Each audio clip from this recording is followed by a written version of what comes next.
civilmedia.mk. Слободно, независно, отворено. Јавноста треба да ги знае сите детали за пописот, треба да се подготвиме сите. Ова е активност која што не е, иако е статистичка, не е само статистичка, таа е активност која што треба да обезбеди податоци за општо добро, податоци со кои што ќе се креираат развојни политики во државата наредните 10 години и врз основа на тоа секој граѓанин во нашата држава да има бенефит од оваа работа. Прашате до каде се подготовките?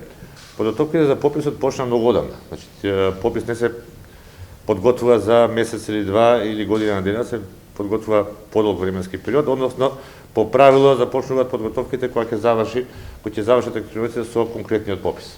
Значи веднаш следниот ден започнуваат подготовките за новиот попис, се разбира врз основа на сознанијата, искуствата, но и сознанијата за потребите на јавноста за информации, така да веќе долго време се подготвуваме. Меѓутоа, оно што е кошница во моментот, тоа е носењето на законот кој што го споменавте. Вчера почна расправата во парламентот, односно беше првата сесија на која во суштина се одлучи да се носи законот за попис. Уште во наредниот период очекуваме оние детали околу евентуални амандмани на тој закон, нивното прифаќање, одбивање и слично да се заврши овој процес и се надевам дека субјектите во парламентот дека ќе го изгласаат овој закон едногласно, односно дека нема да има никакви спротестувања на содржината на законот, бидејќи повторам уште еднаш, ова е операција која што треба да му донесе бенефит на секој граѓанин во државата и нема апсолутно никакви допирни точки со некакви политички цели, аспирации и слично. Ние финишираме со делот на подготовките кои што се врзани со оној технички аспект. Значи, на сам апликативното решение, бидејќи овој попис ќе биде малку специфичен, за разлика од претходните пописи, нема да се одвива на оној традиционален начин како што за сега се спроведуваат пописите во нашата држава, туку ќе користиме така наречен комбиниран метод. Овој метод не е ништо ново, нешто што е веќе користено во практиката светска, подразбира истовремено и попишување на терен, но и користење на податоци кои што се наоѓаат во одредени државни бази на податоци. Значи, говориме за строго државни бази на податоци. Зошто? Заради тоа што тоа се документирани податоци кои што се прибирани врз основа на законски основи и така натака и се точни. Тоа што е најважниот елемент. Еве да се обидам онака едноставно да го објаснам за јавноста да свати што подразбира тоа. Значи, подготвуваме една пописна база, или предпописна, така ја викаме ние, предпописна база, која што е конфигурација од 6 различни базени податоци. Главната база на податок е регистрот на население, како костур на таа база, и на неја се лепат податоци, а клучот за лепење на податоци е единствениот матичен број на граѓанинот, така да не може да се промаши, да одреден погрешен податок се залепи за одредено лице, од бази на Агенцијата за вработување, од Фондот за пензијско и инвалидско осигурување, од Министерството за образование, од Министерството за труд и социјална политика, од Управата за јавни приходи и така натака. Сега јас ги заборев веќе сите 6 бази, 1000 пати ги имам повторено и ќе ги сгрешам секоја год да ги повторам уште еднаш. Како год е, значи овде веќе имаме одреден фонд на податоци за секој лице кој што се наоѓа во тој регистар на население. Тој во принцип се поклопува, нешто е малку пошироко од регистрот на државјани. И каде што веќе ги имаме тие информации кои што се веќе проверени, точни, документирани. Она што е менлив податок, ќе го прашуваме на терен. И она што е податок кој што се однесува на чувството на граѓаните. Значи, она што не може да се документира, мораме да го прибереме на терен, така да таа комбинација во суштина ќе би ова што говориме ние комбиниран метод. И една друга голема разлика од претходните пописи, што сега нема да одиме со хартиени прашалници, туку со електронски, односно прашалник кој што ќе биде вграден на пренослив лаптоп компјутер и кој што ќе има комуникација со тие бази кои што ги спомнавте малку. Значи, со внесувањето на соодветното лице матичниот број, автоматски се преземаат податоците за тоа лице што се наоѓаат во нашата база, претходно подготвена, И се надополнуваат овие кои што треба да ги собереме на терен, а се разбира самото лице ќе може да ги провери тие податоци што сме ги зели од базата, значи ќе бидат видливи, нема да бидат сокриени тие податоци. Само да објаснам, ако сте вработен некаде во одреден деловен субјект, ние од 3 бази имаме податок дека сте вработен, каде сте вработен, кое занимање го вршите, имаме дури и дејноста на деловниот субјект кој што ја врши и нема потреба да прашуваме на терен за таквото прашање, бидејќи го имаме документирано, плаќате данок, плаќате пензијско осигурување, се тоа е таму со цела документација која што по овие бирократски канали треба да се обезбеди. И него замараме населението со сите овие непотребни податоци. На крајот, значи, дури и да прашуваме на терен, како што правевме до сега, многу е голема можноста, без никаква намера, лицето да погреши, да даде погрешен податок. Или нецелосен, недоволно квалитетен податок. Пошто го спомна вработувањето, да се прашаме сите присутни овде, ако сме вработени, што занимање вршиме, кој што е нас многу битен белег во пописот, ние сите ќе погрешиме, да го кажеме точното занимање. Ќе каже некој новинар, ама новинар може да биде во една редакција, во друга, во трета и така натака. Не знам, било што друго, не треба конкретно. Ваму ги имаме најконкретно занимање, точно она по систематизација на работните места и по некоја класификација, дури кодирано. Значи, и една фаза што треба да ја завршиме после, веќе е направена претходно и проверена, што е многу битно. Така да, кажувам, ова дава страшно многу поголем квалитет на информациите од пописот и го крати времето потребно за спроведување на самата операција, помалку гњаважа на домакинствата, помалку непотребно време губење и по нас најважната работа дава резултати многу брзо. До сегашните пописи најкратката, господин Герасимовски тука заедно последниот попис го обработувавме, најбрза обработка до сега година и пол траеше. Ама тоа беше рекордно време за обработување на податоци од попис. Претходно траеле 2 па 2,5 години сама обработката на. Сега, како што стои во законот, ние треба со конечните податоци да излеземе 6 месеци после спроведувањето на пописот. Јас повеќе пати јавно сум кажал дека ќе завршиме веројатно за 3. Веројатно за 3. Бидејќи многу од работите се онлайн веќе уградени во таа апликација. Тоа апликативно решение има целокупниот сет на контроли кои што ние во принцип се ги правеле отпосле. Стручно кажано без контроли. Сега ни се онлайн контроли. И да погреши попишувачот, компјутерот му јавува грешка и таа грешка се коригира заедно со лице кој што дава податок. Значи точно изворот на податок нема да се занемари. Ако се прави во текот на обработката, тогаш веќе доаѓаат математички модели, па се оди на таа веројатност на одговор, што дава веќе некоја можност да се погреши. Не велим дека се греши, ама можноста да се погреши постои, секој која е веројатноста во прашање. Затоа велам, овој ќе биде и многу поквалитетен, како податок собран, односно сет на податоци, и исклучително брз производ. Бидејќи после година и пол или 2, тоа се веќе историски податоци, веќе се податоци за минатото. И ова ќе биде за минатото на 3 или 6 месеци, а не година и пол до 2.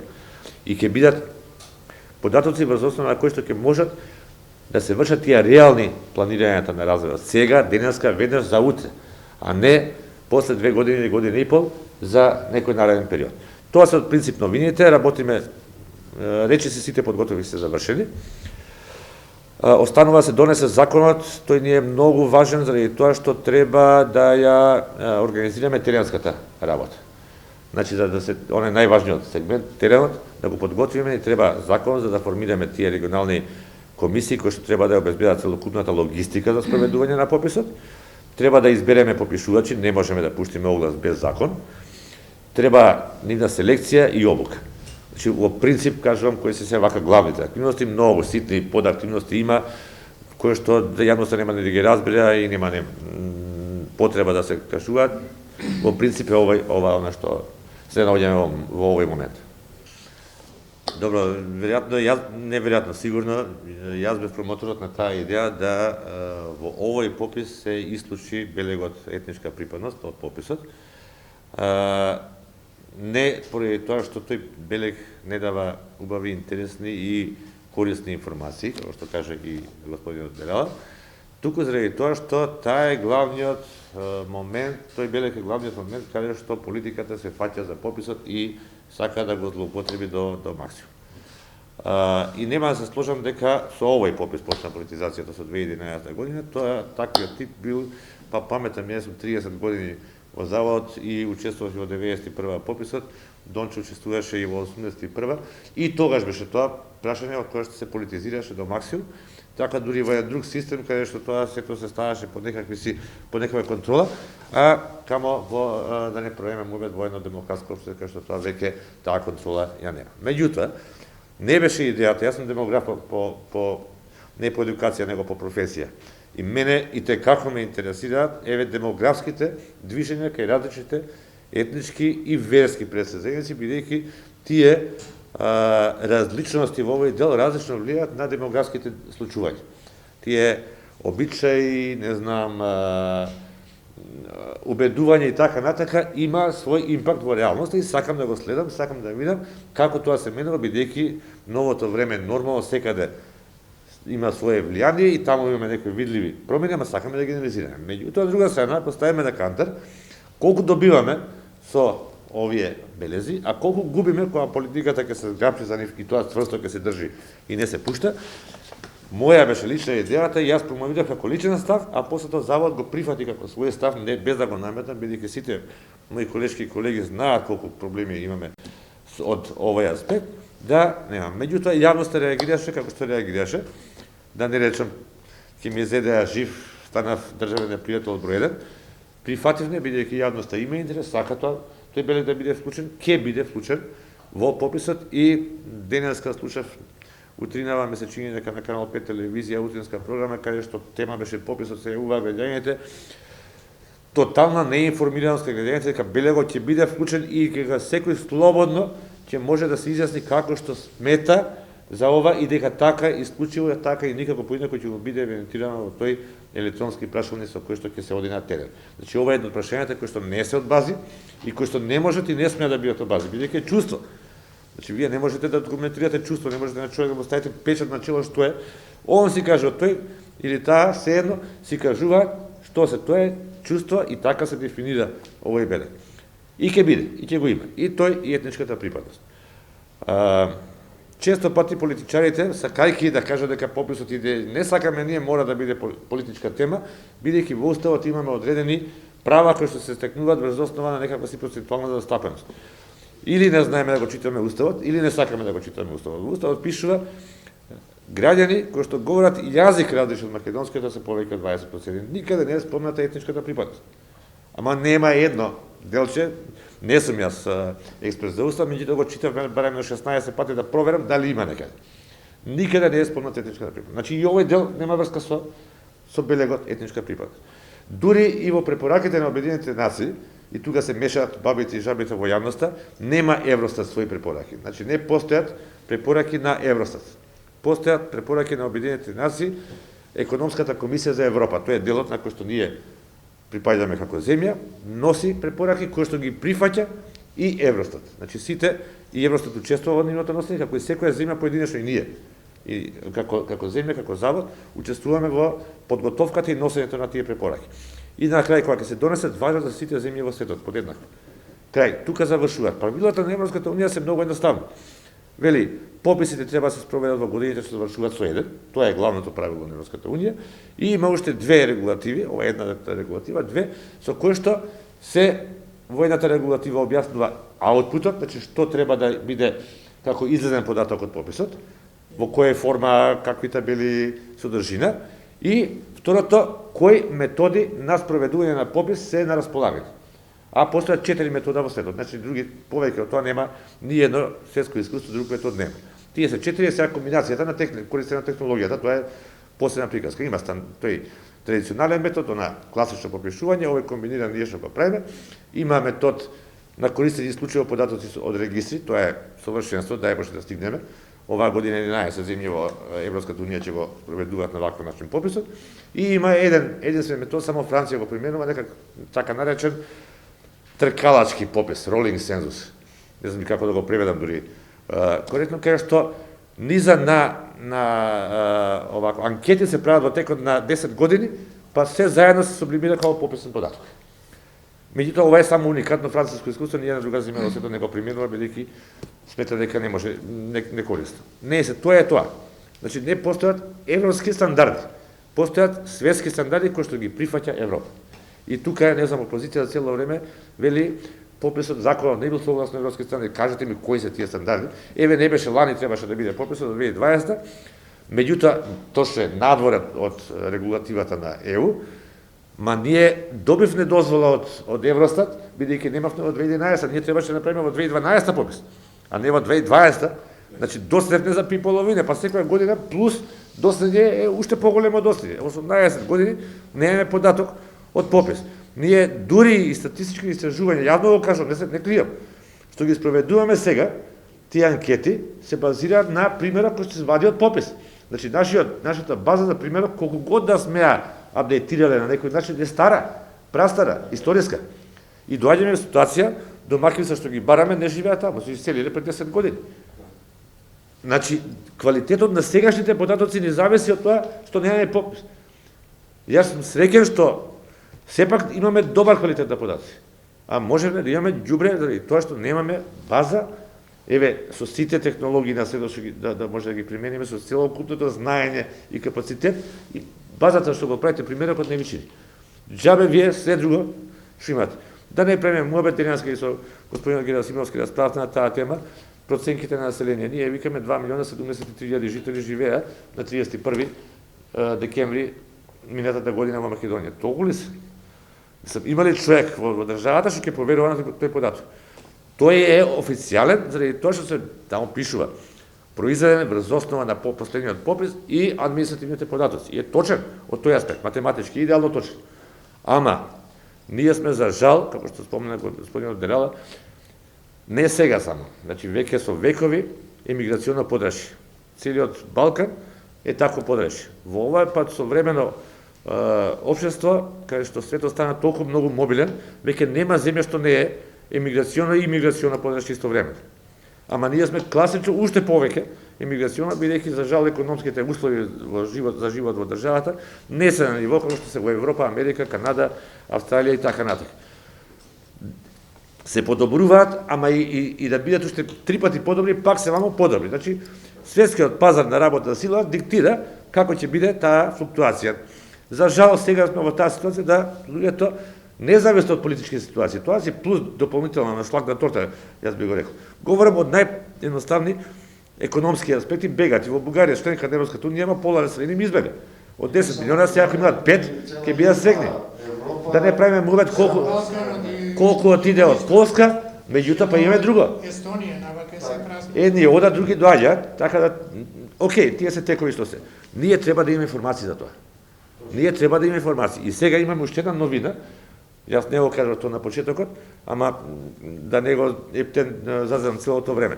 Ние овој попис, за разлика од 2011 и 2002, ќе ги попишуваме, ама велам само ќе ги попишуваме и лицата кои се надвор од земјата подолго од година дена. Иако, согласно светските стандарди, тие не влегуваат како дел од вкупното или резидентно население.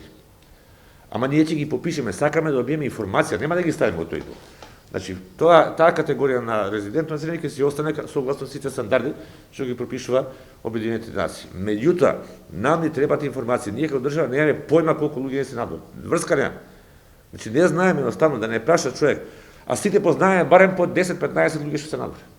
Една година, кои што не се вратиле една година? Значи, не враќање. Луѓе кои што престојуваат надвор. Враќање за посета на семејства или годишен одмор не се смета за прекин. Месечно 5 пати да дојде. И 5 пати да доаѓа не се смета. 15 години надвор. Битно е дека тоа лице таму работи, учи се школува таму, живее таму, ги користи потребите за живење. Инфраструктурата, значи условите, некој друг треба да му обезбеди услови за живење. И тие лица ќе бидат дел од пописот од таа земја. За тоа е таа светска дефиниција, нема дуплирање на население. Во нашето вкупно население, тоа резидентно, ќе влезат и странци кои што се присутни овдека во земјата подолго од година дена. Како реципроцитет на овие кои што се осутни, за да не ги бројат дупло. Ако се примерно тие луѓе од Германија, во Германија нема да влезат во пописот. Ќе влезат тука.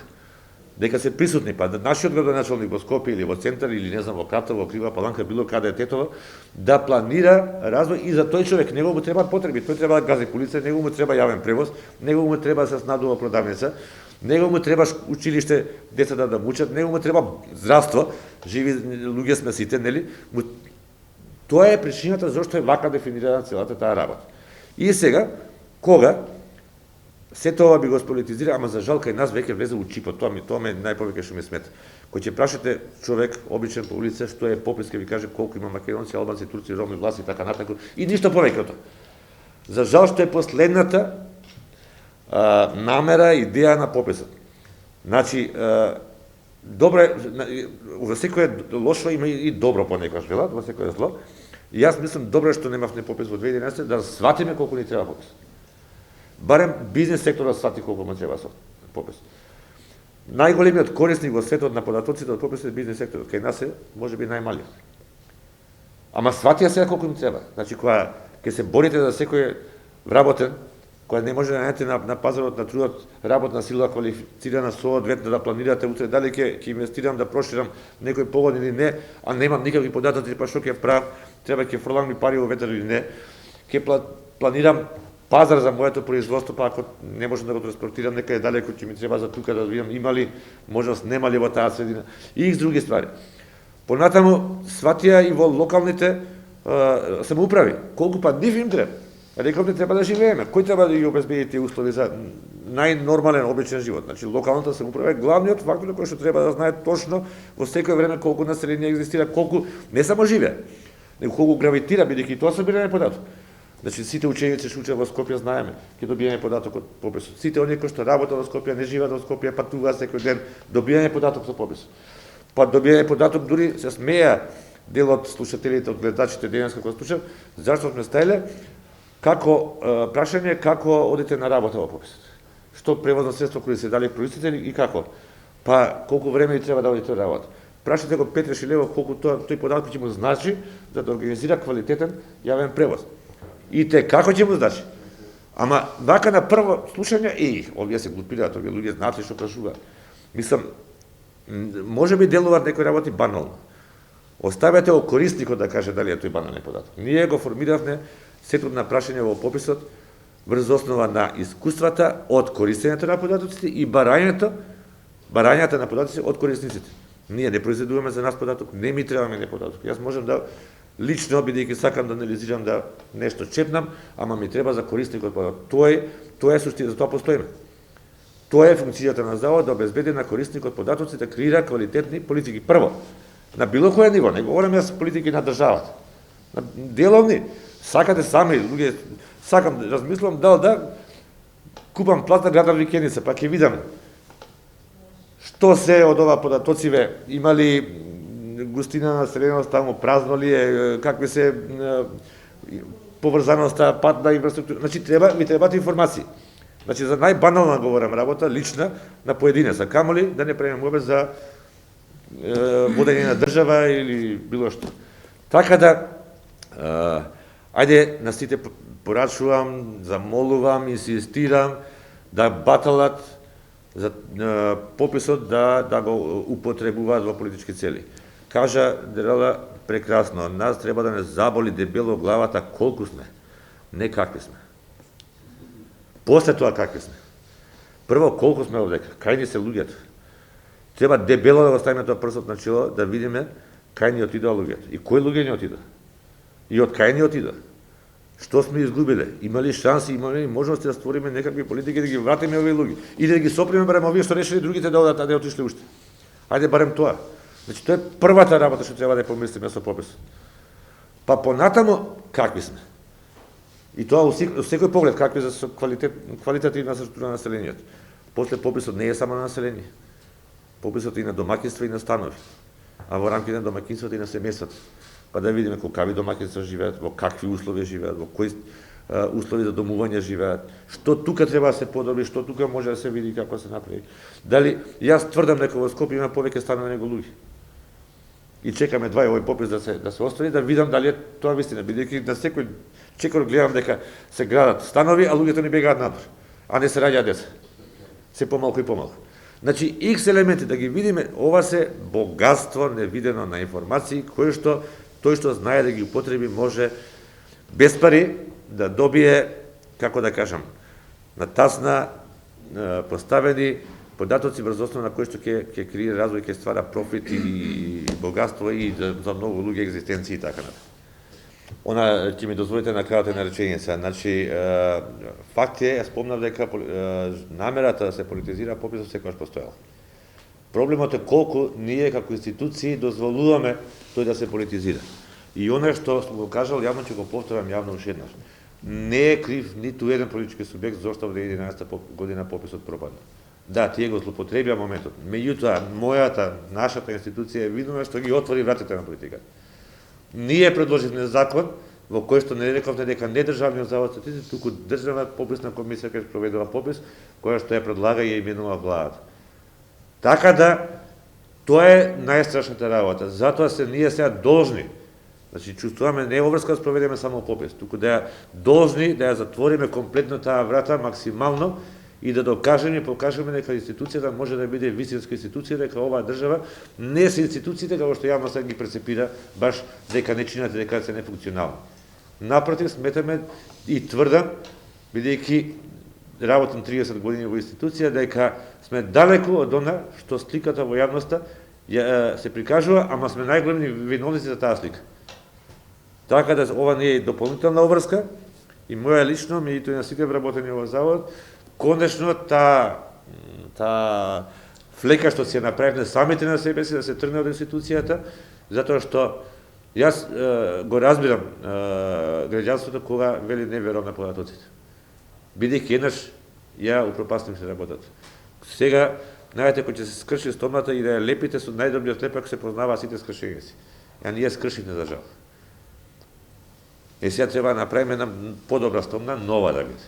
И таа да биде чиста и здрава и да нема никакви кршења. И се надевам дека тоа ќе го успееме, не се надевам, сигурен сум, убеден сум, дека ќе успееме тоа да го направиме и да сме живи и здрави некаде таму на 21 април или после 21 април повторно да се видиме, ама да говориме за спроведен попис. Па некаде во јуни или јули да говориме за податоците од попис. Овој попис ќе чини 8,5 милиони евра. За разлика од претходниот кој што требаше чини 14 милиони евра. Овој попис купуваме, веќе ги набавивме, вчера стигна во заводот, 5650 лаптопа, врвни лаптопи, со најдобра конфигурација во моментот што може да се постигне.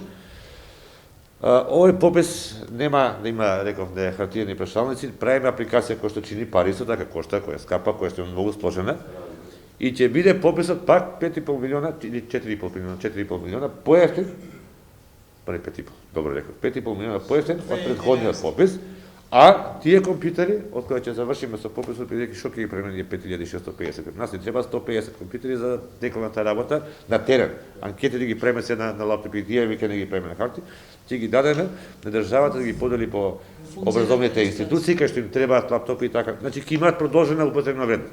И пак пописот ќе чини само набавката на компјутерите, за разлика од хартијата и човечкиот фактор што ќе беше ангажиран после на обработка, 1,5 милиони евра поевтин. Така е, така е. Сега технологијата е поевтина. Не одиме пешки, моли ви гума, сега е компјутер. И покрај тоа, заради количината, неколку преку 1000 евра ги купите овие сега предавници, и покрај тоа, 1,5 милион евра ќе биде поевтин само тој дел. Само тој хартијата и човечкиот фактор. Донесе закон, тргаме ние во кампања. Дел од таа кампања ќе дефинитивно имаме целни групи, каде што невладиниот сектор апсолутно нема неизбежен од оваквото, значи ќе имаме и ние организирано голем број на средби со сите невладини институции, со сите со бизнес секторот, со политички структури, со се живо да го објасниме секој детај, за да луѓето едноставно сватат конечно дека никој не прибира податок за некакви си не знам какви цели, туку заради некој да има возможност на тие луѓе подобар живот во наредните 10 години. Тоа апсолутно ќе стои, тука ќе бидеме, ќе дојдеме на секоја иницијатива од страна врзана со пописот и се што работи статистика се едно, но и ние ќе организираме и ќе ве каниме сите, апсолутно ќе ги има многу такви седби за да јавноста ни е страшно битна. Значи да сватат луѓето дека ќе имаме попис вистински, професионален, да свата дека нема да се злоупотреби ништо тоа, секој податок ќе се чува најстрашно заштитено, затоа велам не може да го користи никој, буквално никој. И ние со завршувањето на пописот, прибирањето ги легитимираме податоците, ги анонимизираме податоците, значи нема да има белег. Ни име, ни презиме, ни матичен број. Се брише веднаш. Само број на состојба. Значи, повеќе не интересира поединецот. Не интересира бројката, за да не се доведе некој во ситуација да злоупотреби податок. И она што не го кажавме, еве дај Боже да го проведеме овој попис, наредниот попис. Никогаш повеќе терен. Исклучиво без основа на регистри. Дај Боже да успееме да го направиме овој попис, да формираме статистички регистри на население, после тоа веќе ќе бидеме како што прави попис Шведска, на дневна основа да имате податоци за население. Не на 10 годишна, не на годишна, не на месечна, на дневна. Civilmedia.mk. Слободно, независно, отворено.